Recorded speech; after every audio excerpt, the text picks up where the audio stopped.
Assalamualaikum warahmatullahi wabarakatuh. Bertemu kembali dengan video pembelajaran filsafat dan ilmu.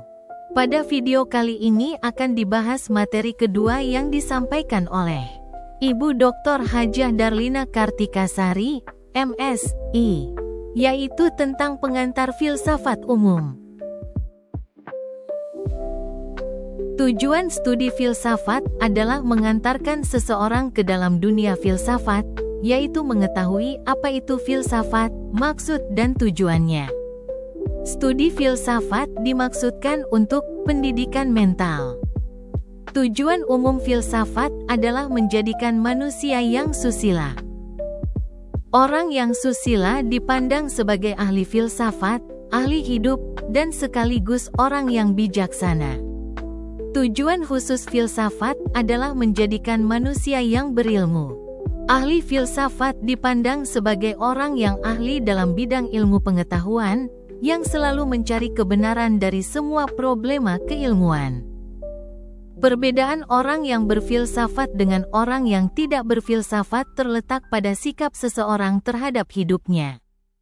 Filsafat mengajarkan tentang kesadaran, kemauan, dan kemampuan manusia sesuai dengan kedudukannya sebagai makhluk individu, makhluk sosial, dan makhluk Tuhan untuk diaplikasikan dalam hidup.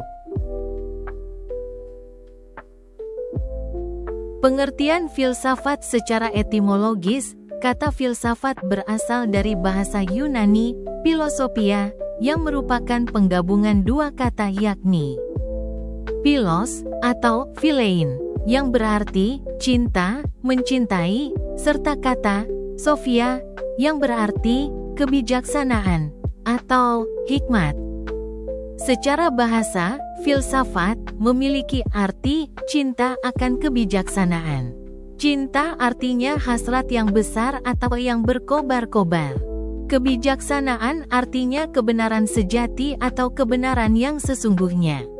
Arti kata ini belum memperhatikan makna yang sebenarnya dari kata filsafat, sebab pengertian mencintai belum memperlihatkan keaktifan seorang filosof untuk memperoleh kearifan itu. Seseorang disebut filosof bila telah mendapat atau meraih kebijaksanaan. Pengertian ini berlaku di Timur, yaitu Tiongkok dan India. Plato memberikan istilah dialektika, yaitu seni berdiskusi. Jadi filsafat adalah mengkritik pendapat-pendapat yang berlaku. Jadi kearifan atau pengetahuan intelektual itu diperoleh melalui suatu proses pemeriksaan secara kritis, diskusi dan penjelasan. Aristoteles. Filsafat sebagai ilmu menyelidiki tentang hal ada sebagai hal ada yang berbeda dengan bagian-bagiannya yang satu atau lainnya. Ilmu ini juga dianggap sebagai ilmu yang pertama dan terakhir, sebab secara logis disyaratkan adanya ilmu lain harus dikuasai, sehingga untuk memahaminya orang harus menguasai ilmu yang lain itu. Sir Francis Bacon, filsafat adalah induk agung dari ilmu-ilmu. Filsafat menangani semua pengetahuan sebagai bidangnya. René Descartes, filsafat sebagai kumpulan segala pengetahuan di mana Tuhan, alam, dan manusia menjadi pokok penyelidikan.